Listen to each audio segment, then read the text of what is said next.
Welcome back to the Toronto Air Seminar, everyone. Today we are glad to have Mohit Shridhar to give a talk on acting with perception and language. So Mohit is a PhD student advised by Dieter Fox at the University of Washington. He received his bachelor in engineering from the National University of Singapore. He has also interned at NVIDIA and Microsoft Research. Okay, cool. Looking forward to your talk, and the stage is yours. Okay. Yeah, thanks for the introduction, and thanks for the invite. Just a disclaimer before I start, I just want to say that I don't consider myself an expert in manipulation. So maybe everything I'm about to tell you is completely wrong. I'm mostly a vision language person who's trying to fix vision models and language models with robotics. So maybe I have a very different perspective on robotics. With that being said, I just wanted to give you some background. I'm in the middle of writing my thesis, and I've been digging up some literature. And turns out Rod Brooks kind of wrote the introduction to my thesis, 30, 40 years ago, in this book called, Cambrian Intelligence. And it's a series of papers which have very thought-provocative titles, like, Elephants Don't Play Chess, Intelligence Without Reason, Intelligence Without Representation. All very controversial and, I would say still very relevant to modern robotics. But the favorite part of the book is these two hand-drawn sketches, which kind of describe two views of robotics. This is what Rod calls, the traditional view of robotics, where you have, something like going from high-dimensional observations to a set of representations which are crafted by humans, right? So these could be things like symbolic states, object poses, scene graphs, ImageNet features, or instances. And then you go from this representations to something that takes actions in the real world. Now, this is really great, and it's powerful. It's already used in the real world. But after spending 2 decades with robots, working with real robots, he says he kind of has a very different view on robotics, where he says robotics should be about connecting perception and action as seamlessly as possible. And everything else in between is kind of in the eye of the beholder. And in fact, he says specifically, AI is founded on the issue of representation. But when intelligence is approached with a strict reliance on interfacing the real world through perception and action, the reliance on representation disappears. The word representation here is kind of a misnomer. I don't think he's talking about deep learning representations. Back then they didn't exist. He's talking about these kind of things, right? So traditionally, what humans would sort of craft and say, like, this is what the world is, and then now reason about the world through this thing. So today we're going to be looking at a very different class of models, where the focus is less on whatever is in between, and the focus is more on sort of interfacing the input and the output, which is perception and action. And whereas if a traditional system kind of went in this direction, where we said, first we'll let the computer vision people figure out perception, and then we'll figure out how to take actions. This class of models kind of actually goes in the direction where we say we use actions themselves to drive the perceptual representations. So anyway, a long opening just to say that this is not my idea, nothing new. It's a fairly old idea that goes back to Rod Brooks, Hans Moravec, and James Gibson, Jakob von Oxwald. So a really old idea that perception and action is not separable. It's just a modern manifestation with the newest, shiniest thing, which is transformers. So what specifically is Perceiver Actor? It's a multitask 6-stop manipulation framework.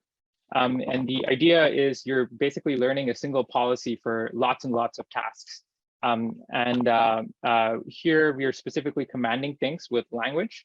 So you say, put the tomatoes in the top bin, and you have to figure out what that means in the context of this scene. Specifically, we're using few-shot imitation learning. So it's not reinforcement learning or anything, but you can potentially use other methods to train it. But in this setting, we're only interested in sort of imitation learning or behavior cloning. The input to the system is an RGB-D voxel grid that represents this scene on the right. And a voxel is basically a volumetric pixel. So you can just think about it as 2D pixels with 3D. And you also have a language code that tells you what exactly that you want. The output is discretized actions that kind of tell you what exactly to do next, right? So if you have the scene, the output is basically picking one of these voxels to go to next, right? You're literally choosing a location in the input space to figure out what to do next. And you also have, discretized rotations and, gripper open and close. The important thing to notice here, which is kind of different to other end-to-end methods in currently in sort of behavior cloning, is that the observation space and the action space are perfectly aligned. So every one of these voxels locations can also be a part of the input observation, but at the same time, there are also potential actions or locations that you can go to. Now, this is, when you think about it, it's kind of very similar to a standard perception system. So if you're training sort of an instance segmenter, right? So you would label all these voxels as a tomato. But instead of doing that, we changed the objective to not sort of detect objects, but you sort of detect actions, right? So the actions that you would take in the same perception space to manipulate the object. And again, we're using basically that action to drive the perception system rather than first detecting an object like a tomato and then figuring out what to do next. The other sort of principle is we want to ground language, not just context of other words. So language models only understand a word like tomato in the context of which the word tomato appears in other sentences and paragraphs. Here we want to understand language in the context of both perception and action. And since our perception space and action space are perfectly aligned, there's no sort of difference between sort of learning representations of language, perception, and action. But first, I'm going to show you some results, just so that you know that what you can do, and maybe if you're interested, you can pay attention later on how it works. So all these results are from one multitask transformer that was trained from scratch in the real world from a total of 53 demonstrations. So in this first task, you have to press this hand sanitizer, and the error tolerance of getting this right is within a centimeter. And this whole task was trained with 10 minutes of real world data.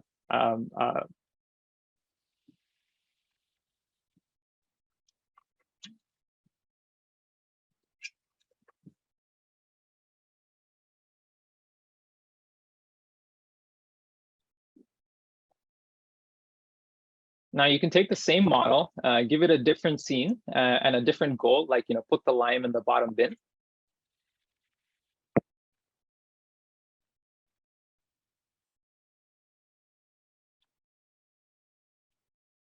Or put the whiteboard marker, the blue whiteboard marker in the mug. Here's a slightly longer horizon task, where you have to open the drawer and then put the tape inside. You can perturb the scene and ask it to do it with a different thing. It fails here because it slips out of hand. It slips out of reach.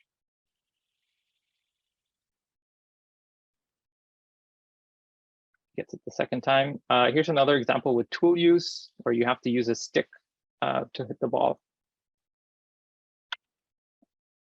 Another example of tool use where you have to use a tiny cardboard piece to sweep. It doesn't really work because it's very hard to do this with a single arm. This is as good as my demonstrations were. But anyway, the point is that it can sort of pick up this tiny piece of cardboard and sort of figure out what to do next. So how does it actually work? It's based on Mohit? Yes. There's a question in the chat.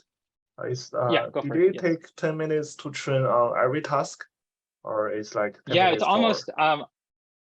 It's almost. I'll show you the slide on the data set at the end. It's almost like that's like a few minutes of data for most of these things. Even the sweeping task was like it took me maybe 30 minutes to get it.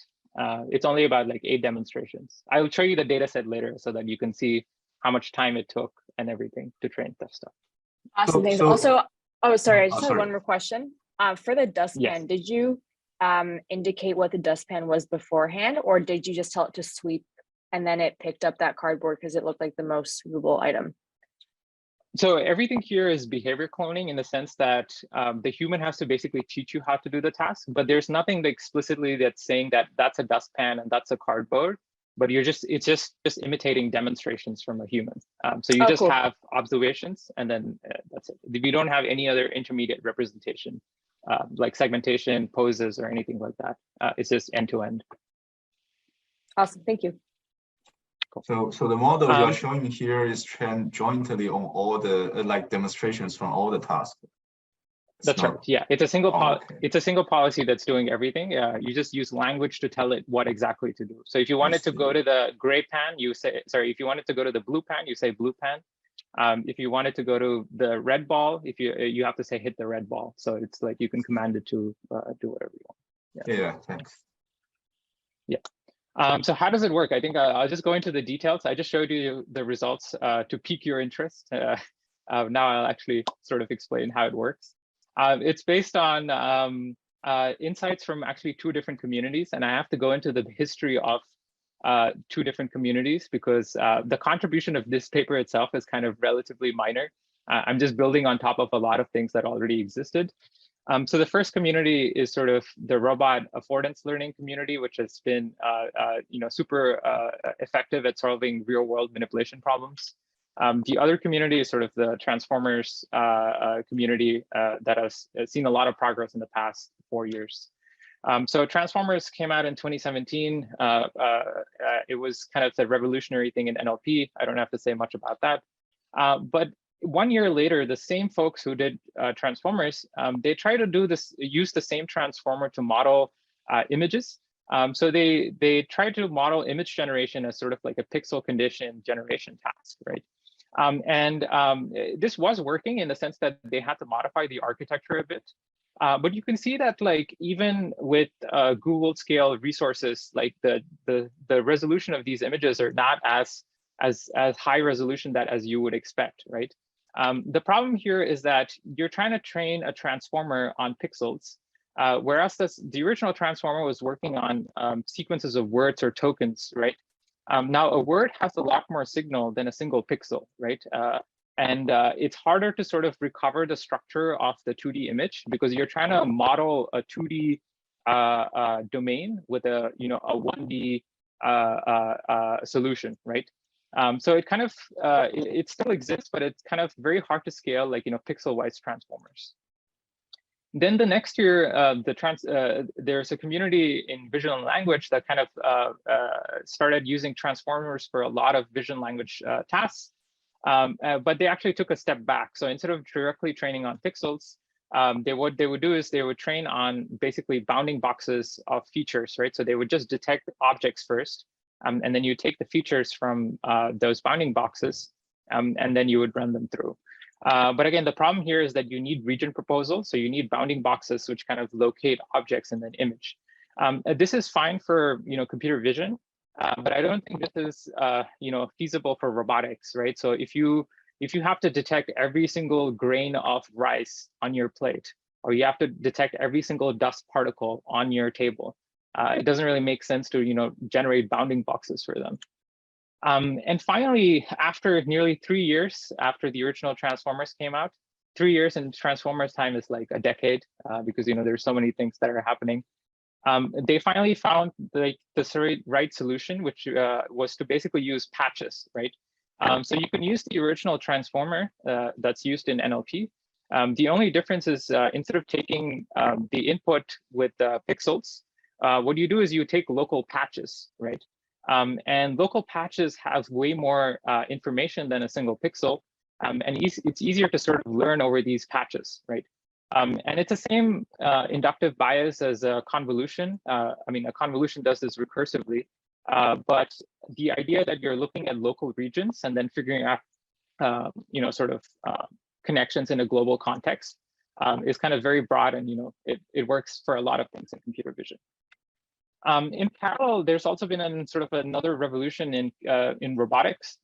So in the grasping community in 2014, this work by Ian Lenz et al. kind of changed the game in terms of doing grasping with deep learning. And the basic idea was to take like an RGB-D image of the scene and then figure out a place to sort of grasp the object, right? So this is a very simple perception problem. It doesn't actually matter where the elbow is, or it doesn't matter what the joint angle of this entire robot is, as long as you can figure out where to sort of put your fingers. You can learn really nice grasping policies for these sort of pick and place tasks, right? And this was kind of powerful enough to be used in a lot of real world manipulation problems. So Andy Zheng et al. Kind of used this to sort of win the Amazon picking challenge back in 2017. And the idea is kind of very simple. Your input is an RGB-D image of the scene. And you're using a simple network like a fully convolutional network. A fully convolutional network just means your input space and your output space have the same dimensions, right? So if your input is height by width, your output is also height by width. And you're literally sort of predicting pixel-wise sort of actions. You can think of this as a segmentation model, right? So a segmentation model would say, this is a dog, this is a cat. It's the same thing here, except the objective is to predict action success probabilities, right? So if I pick this object over there, what is the probability that it's going to succeed? The cool thing about this is that, again, you're using actions to drive the perception rather than sort of figuring out what is the object here first, and then figuring out how to manipulate it. And it's the reason why you want to frame this as a perception problem is you can exploit all the tools that we have from computer vision, right? So a convolutional network is equivariant to translations.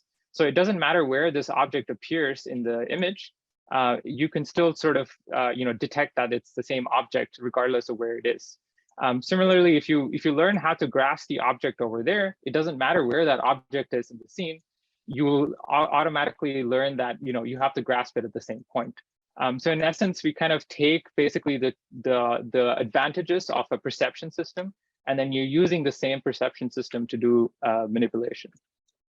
And for me, the really cool part was Andy Zheng et al. Kind of hooked it up to this tossing bot, where you're not only sort of predicting grass, but you're also predicting sort of like velocities at which to throw an object, right? And the really cool part is when you actually look at these representations that you've learned after you've learned to grasp and throw these objects, they give you a very different view of perception for robotics. So if you highlight this object like this pink whiteboard marker, it will automatically highlight all these other whiteboard markers. Now, it's not that it's learned some sort of ImageNet feature which says, it's a cylinder and it has a cap and it has a certain color. This is actually a feature that's grounded in embodiment and actions, right? So it's a feature that says, if I throw these objects or if I grasp these objects, they're kind of all similar. So this is kind of a type of perception that's kind of grounded in actions rather than grounded in some sort of visual attribute, which is more common in computer vision because you're training on lots of images from the internet. But the problem here is that all these kind of things are missing some sort of goal conditioning. So it will grasp something and it will throw something, but if you want to specifically throw the ping pong balls, you would have to give it a goal image or something like that to say like what exactly you wanted to do. This is where I came in last year and sort of conditioned these affordances or pixel-wise actions on language. So instead of learning one specific grasp or one specific action for like a task or an object, you just condition stuff on language. And then at test time, you can just give it whatever instruction you want it to follow, right?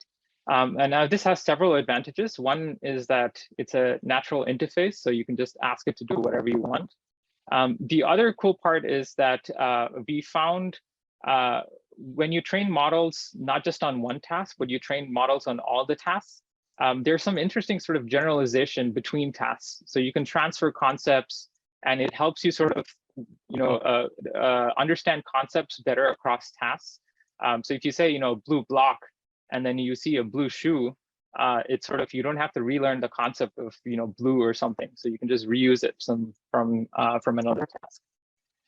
But again, the problem here was also that most of this sort of visual affordance learning or like, pixel-wise actions and they are all restricted to an image space, right? So the observation space were images, the action space was kind of also images, which is just 2D pixels. In parallel to all of this, Stephen James et al. Kind of proposed a simple solution to the whole idea of everything being 2D. Stephen James et al. They kind of took the same idea of predicting pixel-wise actions, and they did it in sort of a natural 3D version of this, which is voxels, right? So instead of predicting the next best pixel location, you're predicting the next best voxel location in a 3D grid. And there were several works actually kind of doing similar things, especially from Shuron Song's lab at Columbia. But the problem with all these kind of approaches is that when you go into a voxel grid, which is a 3D representation, you're dealing with very high dimensional inputs, right? So you can barely tell what this object is. This object is supposed to be a saucepan, but you can barely make it out because everything is kind of pixelated or voxelated, and it's hard to say what exactly is happening. So the problem is high dimensional input. So there's just two communities that have been sort of running in parallel. And for the first community, the question is what is the right tokenization, right? And specifically when we think about manipulation, what is the right way to sort of tokenize the input so that we can use it with transformers, because they're really powerful tools.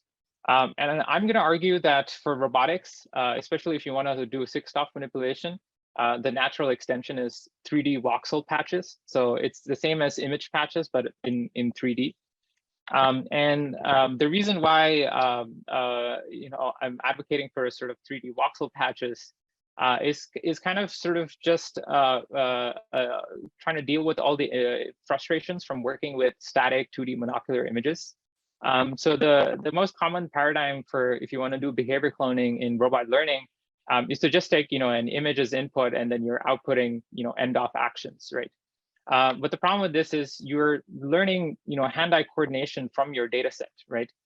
So every time you're learning a behavior cloning policy, learning a specific task, you're also learning hand-eye coordination. This is not necessarily bad, but for a 6-year-old who's learning how to play chess, it doesn't really make sense to learn hand-eye calibration while you're learning how to play chess, right? Like when you're 6 years old. So she's probably learned how to move her hands a long time ago, and then now she's interested in sort of figuring out how to play chess, which is kind of more important than learning hand-eye. The other thing is also sort of depth cues. This is it's hard to say how far away things are. And so if you take a basic computer vision class, the first thing they teach you is monocular scale ambiguity.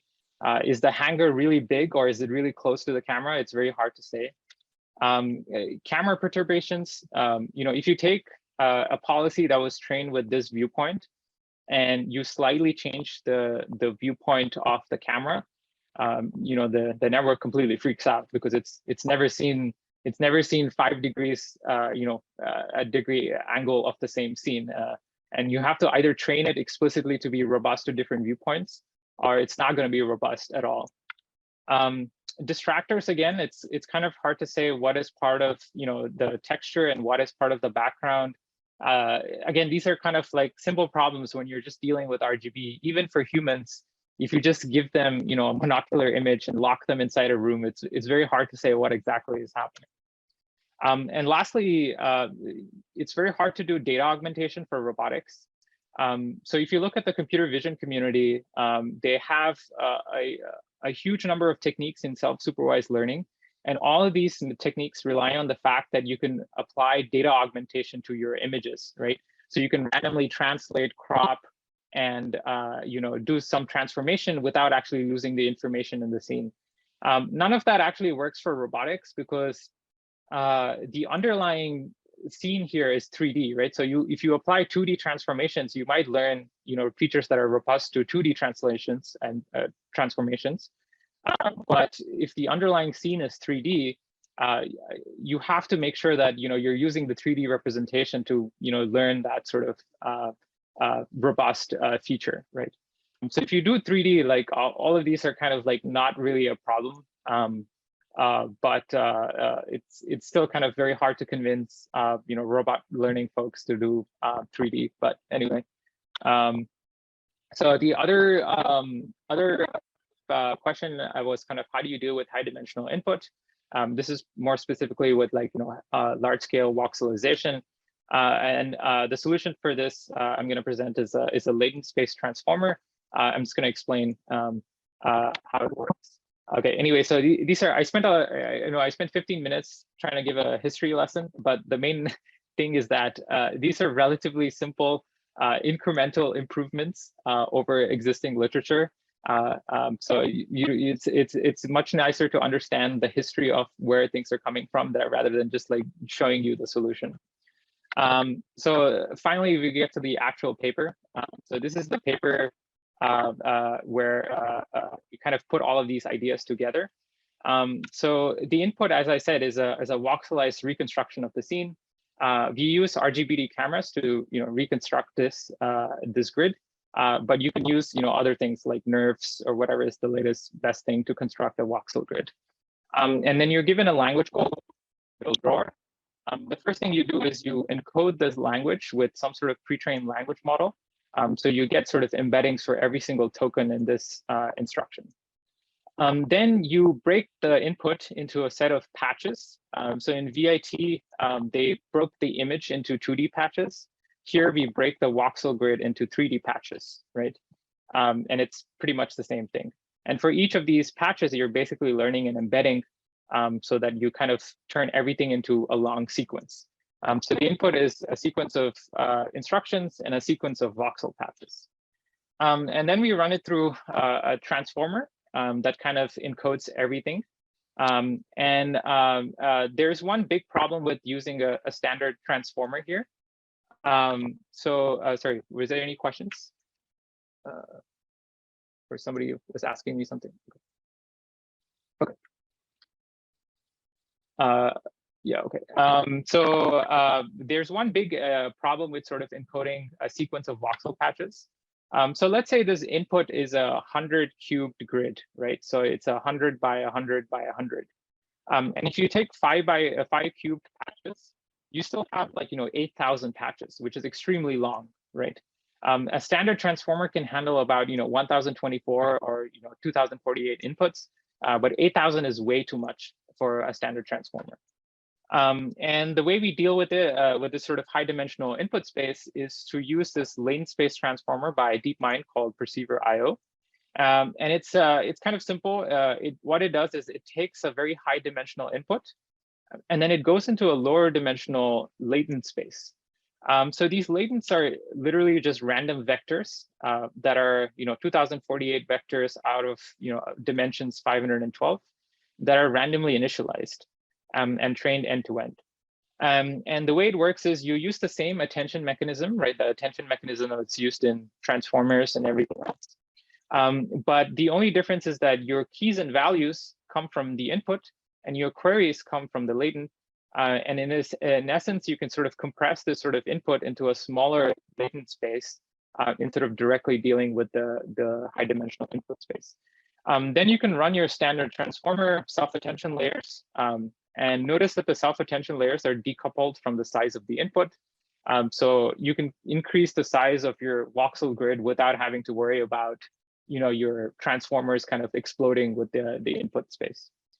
And then finally, when you want to get the output again, you again basically get the output, which is the same dimensions as the input.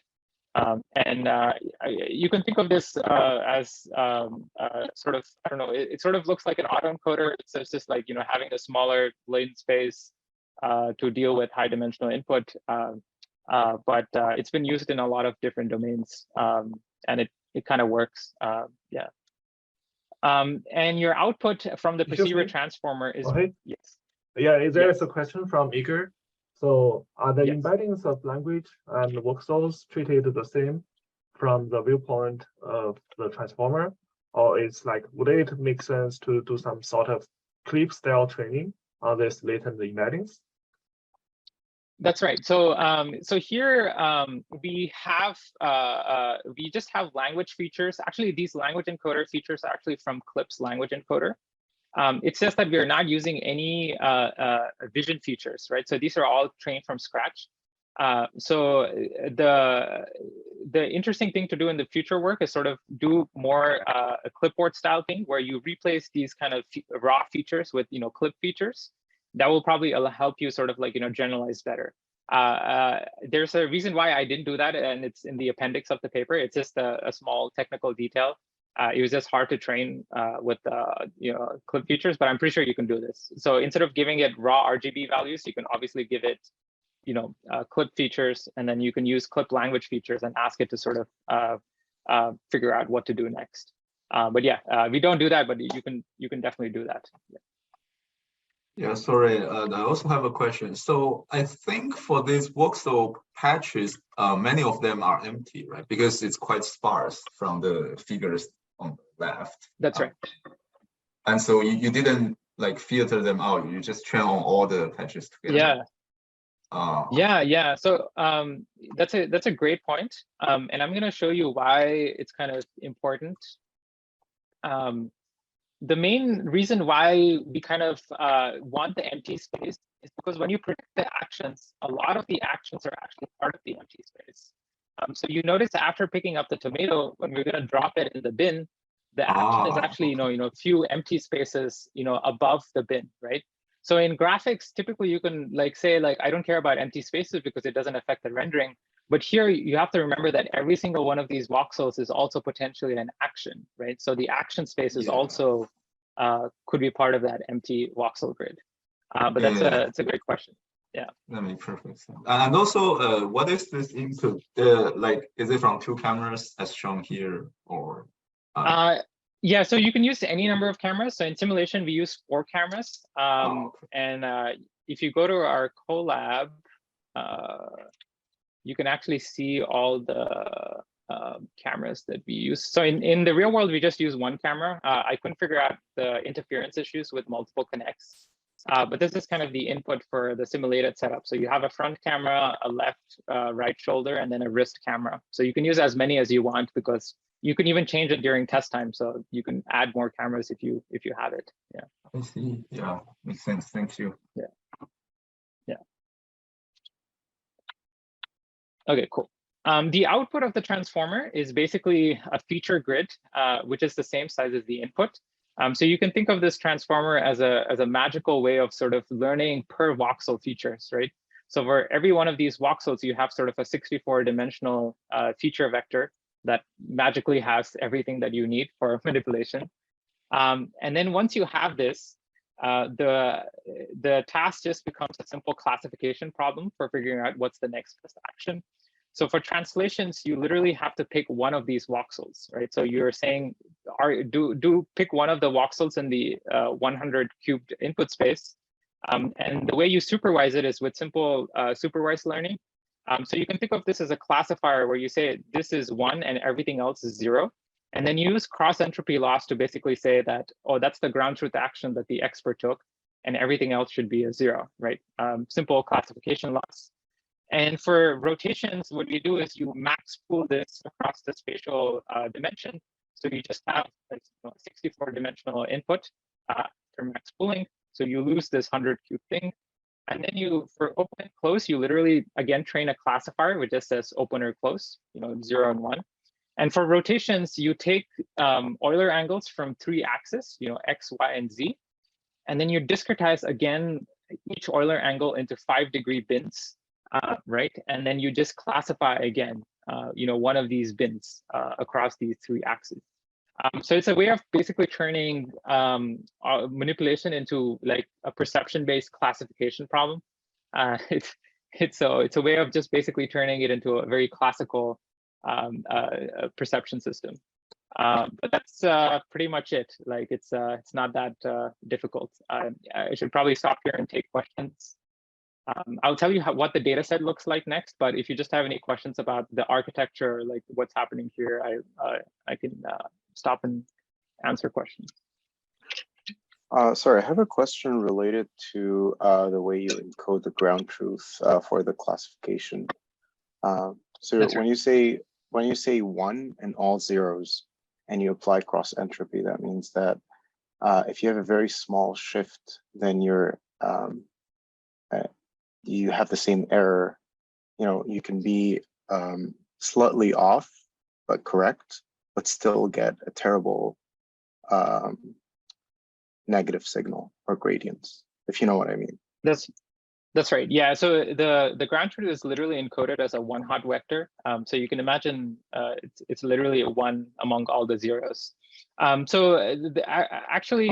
that's a good point. And there's something interesting about the cross entropy loss, that even if there's a slight sort of error, you can get, like, highly multimodal distributions from this cross entropy loss. So you can think of this cross entropy loss as basically, instead of just thinking of it as zeros and ones, think about it as sort of like you're pulling up the ground truth action, and you're kind of pushing down everything else in the scene. So even if the sort of like, let's say you pick this blue block and then you want to place it on this brown box, and there's sort of like several sort of places where you could potentially place it. And to go back to your point about being, like, what if there's a slightly, slight error in sort of, placing the thing? You can actually sort of model those kind of distributions. So you can see these kind of like tiny streaks in like where you might want to place this block. Sorry, I have to give you some context, but like this is like you have to place this block inside this brown box over here. And this distribution is basically telling you like those are the potential places to place it. So there's something cool about the cross entropy loss, that it's multimodal. And even if there's a small error, you can penalize it. But like when you're actually using it, you'll still get a nicer distribution, which kind of which might be able to sort of like model these kind of things. Yeah.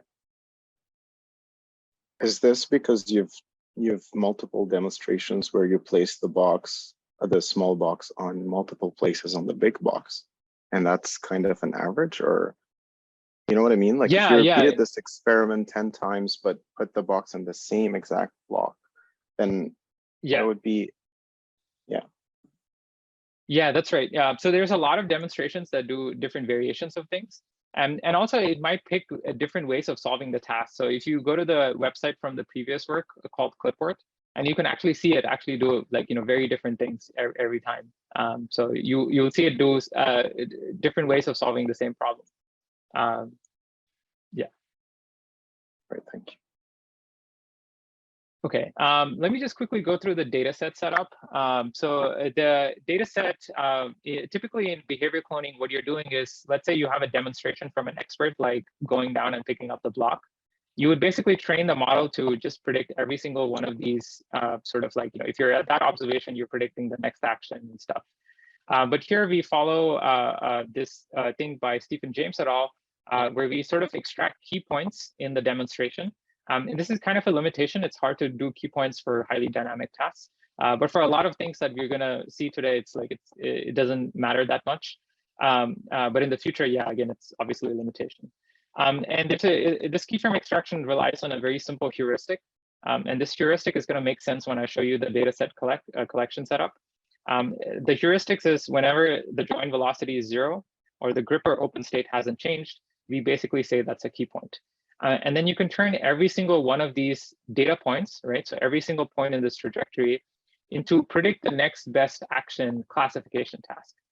So if you have an observation where the robot is over here, you're basically training it to predict that sort of like next best action. And you can frame this as a simple classification task, essentially. So it's much easier to understand this in the context of the real world. So what I have here is an HTC Vive controller, and the robot here, and the Connect camera over there. And I'm basically visualizing potential, 6-stop poses to go to with the robot. And every time I click, that's basically a keyframe action, right? So if I say go there, that's a keyframe action. If I say go there, that's a keyframe action. So that's the first keyframe, second keyframe, third keyframe, and fourth keyframe. But you can use potentially every one of those data points as basically a data point for classification. And to answer the original question that was asked, like, how big is our data set? So this is the data set I collected, and it kind of depends on the complexity of the tasks. Okay, the sweeping bin actually took 60 minutes, so it's a bit more. And it was mostly because it's hard to sort of, even for me to show the demonstrations with the thing. But the actual number of demonstrations for each of these tasks is like 10 or less for most of these things. The cool part is when you do this, you get a lot of free data for free, right? So you can imagine, even if this demonstration only is one demonstration, every single point in this trajectory is potentially a data point for training, right? So you can get like 100 data points from a single demonstrations because you're training a classifier based on the current state of the system. Right? I think this is a really clever work by Stephen James et al. So let me just show you some predictions from the model. So this is the hand sanitizer demo. So notice that you can barely see the transparent body, but all it cares about is sort of that tiny tip. And as long as it can sort of figure out where that tip is, and it's a simple problem of just saying go above the tip and then press it. What are the black voxels? Are those artifacts or noise, or where do they come from? Yeah, they're just noise. So so that you can see the connect struggles with basically black surfaces because it messes up with the IR. And these are basically noise that you would get at the edge of objects from a depth camera. Yeah, these are kind of artifacts, but it doesn't really matter because since you're training on lots of individual data points and the noise kind of like, goes everywhere at every single data point, you're kind of robust to this kind of noise because you've seen lots of different variations of the same noise. Here's another example with the tool use. Again, you're not segmenting out this wooden stick because there's no mask RCNN detector for a wooden stick, but you're just predicting the actions that you would take.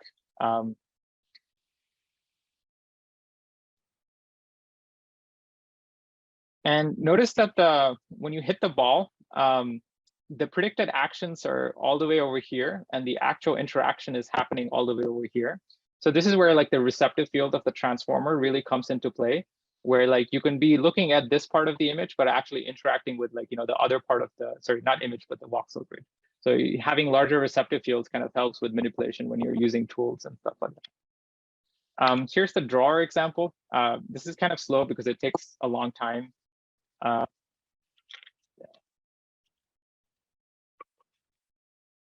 Notice that the actions are actually inside the robot. So you're predicting an action to go inside the robot, but it's actually like pulling out.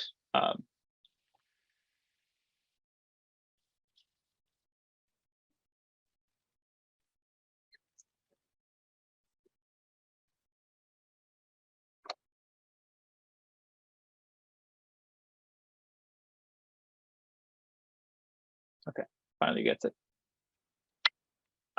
Okay, I was going to talk about some quantitative results, but maybe that's boring. Obviously, we're better than everything else, like every other paper. Maybe that's boring. So what are some takeaways? So previously, all this kind of affordance learning was really powerful. It's used in industry to solve a lot of things, but it was unclear if you could sort of do this in a 6-off manipulation setting. Stephen James's work kind of hinted at that, but it was kind of to see that you can actually condition it with language and sort of scale it up. So that was kind of cool. And the other thing is sort of also the right problem formulation makes a huge difference for scaling transformers, right? So we saw that with VIT, even though transformers came out in 2017, it took like 3 years to figure out the right problem formulation, which was sort of like to use patches. And I'm not saying this is the final formulation for robotics. But it's still, we have to think about, our domain, like in robotics. How can we sort of change the input and output to make sure it works for our domain, right? So I think that's like the real big question if you really want to use these tools, which are so powerful, like transformers. And finally, the thing that I'm excited about is, traditionally robotic perception has, a pipeline for detecting objects, pose estimation, and grasping. But if you, I mean, this is more long-term. I don't have any strong empirical evidence for this. But in the long term, I think these kind of things will fall out of models that can do a lot of things from the side, right? So this is a simple demo where, I trained on that same hand sanitizer. And I mean, this is kind of overfit to this specific type of hand sanitizers where it's just looking for the head of the hand sanitizer. But it sort of looks like a tracking system because I'm just running it, in real time. And it's also, it can sort of also tell you that's a tomato and that's a lime. So there's also some implicit concept of segmentation and, even grasping, right? So instead of explicitly training sort of a grasping module, you just try to solve a lot of tasks. And these kind of things might fall out. And this kind of goes back to what Rod Brooks was kind of saying. He was saying, this middle part is just in the eye of the beholder. So maybe whatever is in between is just basically in the eye of whoever is looking at these models. This might be a bit controversial, but anyway, that's sort of like a hot take or whatever. So I think I'm almost out of time, but I was just going to show you some. I don't know if you guys want to see more results, but I was just going to show you more examples of why actions are more important than trying to learn perceptual representations. But is it okay? Can I keep going? Yes. Okay. Please take Okay, time. so I'm just going to show you some more examples of this kind of action-centric models. This is kind of my prior work where we were doing it in 2D rather than 3D. But the principle is still the same, right? So if you want to fold a cloth, it's hard to represent this with a mesh or like particles or something like that. So and the idea is to basically figure out where to sort of manipulate it rather than sort of how to represent it, right? So you're just predicting a place to sort of pick and place. Whereas like, if you're doing pose estimation, what is the pose of this cloth, right? Like we don't really know. Same thing with this chessboard. This again is the same policy. So if you want to move the chess piece, one block forward, if you're using a traditional robotics pipeline, you would have to train a detector for every one of these squares, right? Or you would have to train a pose estimator for this entire chessboard square. But here you're just trying to represent all these kind of things from these actions. So you're just saying where to pick and where to place, right? And it doesn't really matter what everything else is about. Another example of sweeping. So there's no mask RCNN detector for beans, right? I'm pretty sure it's not a part of any semantic category or anything. But here, all we care about is where to start pushing and where to end pushing, right? If you do this in a reactive manner, that's sort of good enough to sort of figure out how to push things. You don't have to build sophisticated models of what are these beans and how do they move. The thing that's kind of missing here is kind of memory, so it's not learning the dynamics of these kind of things, but just having a reactive system that kind of says start pushing there and end pushing there can still do a lot of things. Again, what is the pose of this rope, right? But it doesn't matter. It's just about where to pick and where to place. These are real cherries. And the problem here is that you can't pick the cherry by the fruit because it will destroy the fruit because the gripper is too strong. So you have to grip it by the fingers, by the tip, by the stem. And you can train, so basically an action detector to see, figure out where the stems are. And nobody really cares about cherry stems in computer vision because it's not a thing that you would care about, right? So it only makes sense in the context of robotics and specifically in the context of this parallel jaw gripper. But this is one of those things where perception is really tied to a specific embodiment, right? Because nobody would actually care about cherry stems in computer vision. But I also want to present a counterpoint because typically when I present this talk, I usually talk about both ways. But I obviously presented a very extreme view. I do think the other view that you can still learn representations without actions is possible. But specifically, if you can do it in the right way where you don't have any strong restrictions on sort of using bounding boxes or poses or something like that. So CLIP is a prior which kind of has a lot of understanding, semantic understanding of things. without explicitly, segmenting out objects and stuff. So this is where, when you want to read stuff like handwriting, so let's say you want to teach it to put objects in a good box or a bad box. I mean, even humans take like, several years to learn how to read handwriting, right? But if you use a model like Clip, which has sort of learned how to read words from the internet by looking at lots of image text pairs, you can use that prior to sort of bootstrap learning. But yeah, this is obviously a counterpoint to everything that I was kind of presenting. Okay, in case you don't remember anything else, here's a quick summary. The whole talk was about learning visual representations, but not about objects, categories, shapes. It was about learning representations of actions. So learning visual representations of actions conditioned on language. And that's pretty much it.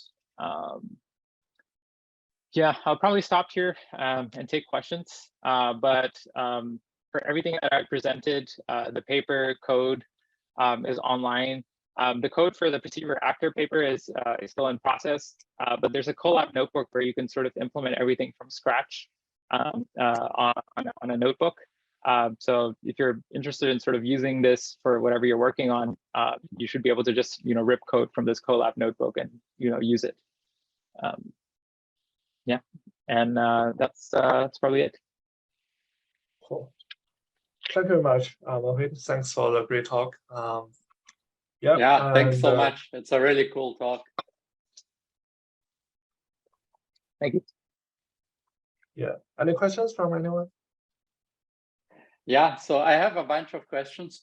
I hope you guys can hear me now. I should have resolved my microphone issues. Yes, we can hear you.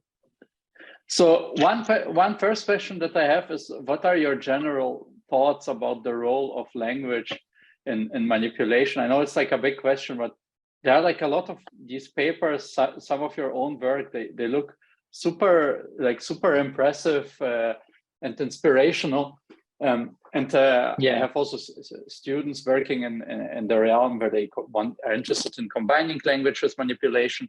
And what are your thoughts about how this could go from where it is in research to an actual robot? Because if you look at industry robots, even those where companies deploy somewhat advanced stuff, they usually don't rely on language either as a signal during learning time, nor as a signal during deployment time. And one of the issues seems to be that models involving language, even vision language such as Clip, typically don't have the information that is needed for like fine-grained manipulation. So maybe to start the question in a more abstract way, do you think that the research that combines language with actions even requires robots to validate whatever it claims? Or are robots maybe the next step for this type of research? Because your work, a lot of the interesting phenomena can be seen like already in simulation, right? Right. It's kind of a big question. Yeah, I mean, that's definitely a great question. Yeah, I would say there's currently a lot of hype in sort of like language and robotics, but I would say it's probably going to be less impactful for industrial robotics, even though a lot of these tasks look like industrial, robotics tasks. For me, lately, what I've been thinking about is like language sort of gets interesting when you're not thinking about single agent settings. And you're thinking about things that involve multiple agents. So this could involve other humans or other robots or whatever.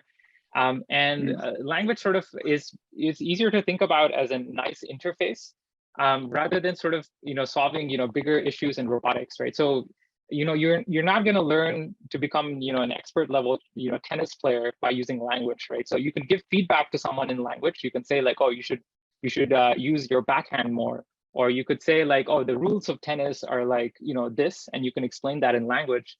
But you're not going to become an expert level tennis player by just someone telling you what to do in language, right? So these are the things that are kind of things that you have to learn with a specific intent, and you have to learn it with real world experience.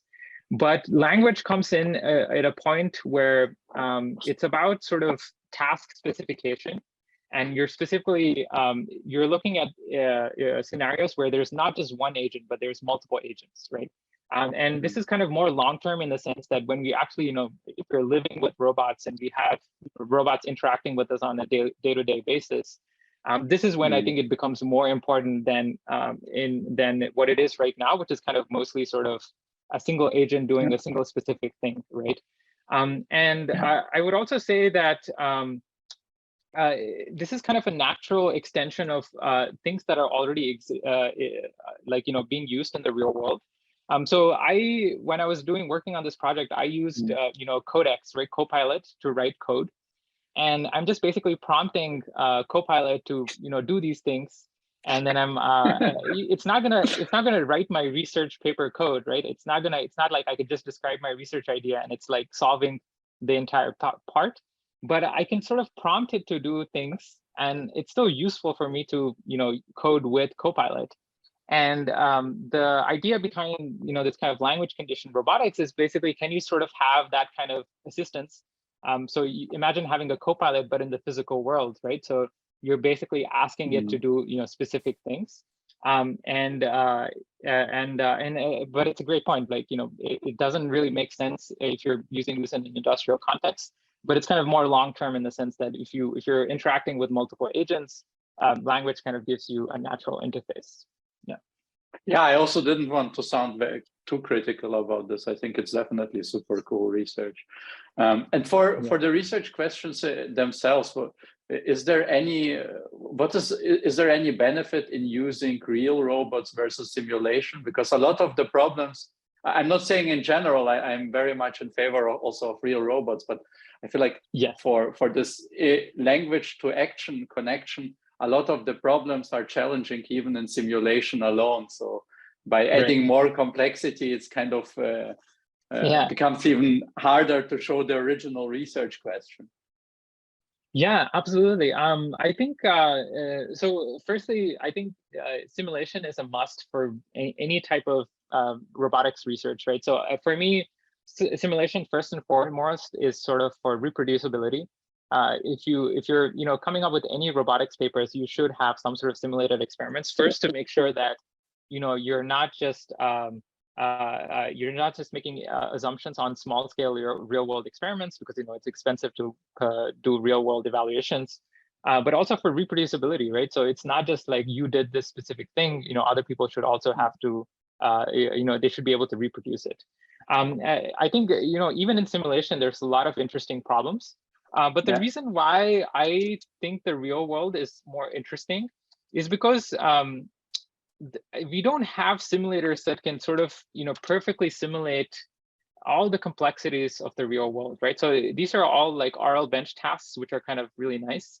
But like, there's no sort of simulator for simulating these beans, liquids, I mean, there are simulators that can do that, but, parameterizing these simulators to do exactly what you want is very hard, right? So the real world has so much complexity and there's so much interesting things to model with sort of like, language conditioning that if you can sort of think about problems in the real world, it kind of makes it easier to sort of work with harder things, which are kind of harder to simulate. So it's kind of a thing where you want to make sure that you're still doing stuff in simulation so that you can verify that your results are kind of legit. But at the same time, you want to make sure that it still works in the real world so that you can actually deal with the complexities of the real world. Because take an instance of whenever you're doing your dishes, right? Like the way the water splashes off your dish and the way you're scrubbing off the dirt or like the stain from your plate, right? There's no simulator that can actually do that, right? You might be able to reproduce it like in terms of visual fidelity, but like there's nothing that can actually reproduce the physical fidelity of that, like a real world interaction like that. Yeah, makes sense. Okay, yeah, I took up already much time. I want to give others the chance to ask.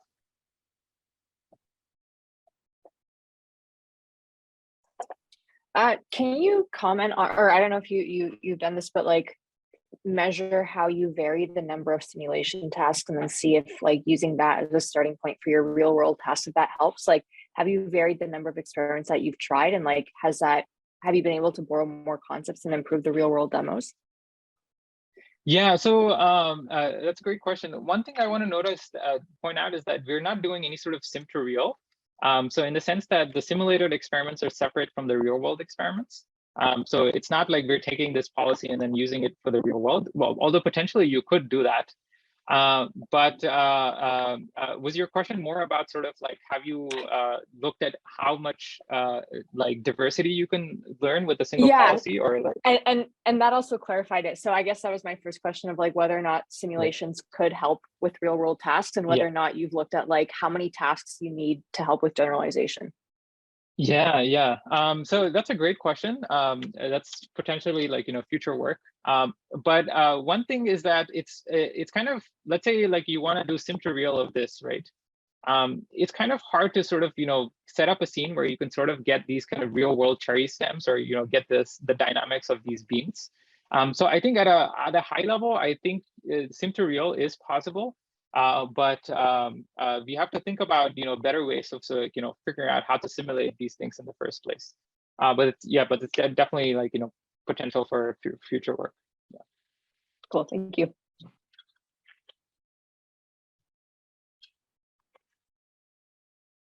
Cool. Any other questions? So how about like using different numbers of tasks affect the overall performance? Like, so usually when we talk about like multitask learning or something, we usually expect that if you use more tasks, then the overall performance will benefit. Yeah. That's a great question. We didn't investigate that specifically in the perceiver actor paper. Because the focus of this work was slightly different. The focus of perceiver actor was mostly like, how do we get transformers to work? But we did sort of extensively study this in the previous work in Clipboard.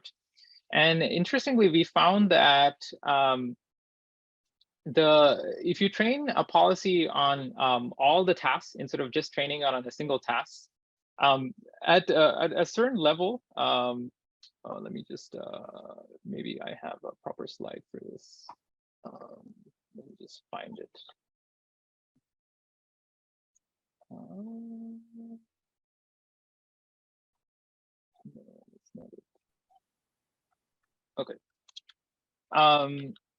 Yeah, we found that instead of training a model on a single task models, specifically for each task, if you actually train a multitask model, it does slightly better than just training it on a single task model. And this is kind of similar to sort of the idea that you can sort of transfer concepts similar to how like clip by conditioning stuff on language. You're learning more generalizable representations because you can fine tune it on some downstream tasks. But yeah, we did kind of see that kind of same thing in the previous work, where the multitask model, where the only difference is instead of training on one task, you're just training a single model on all the tasks. It was actually doing slightly better than single task models. Yeah. Yeah, that looks pretty good.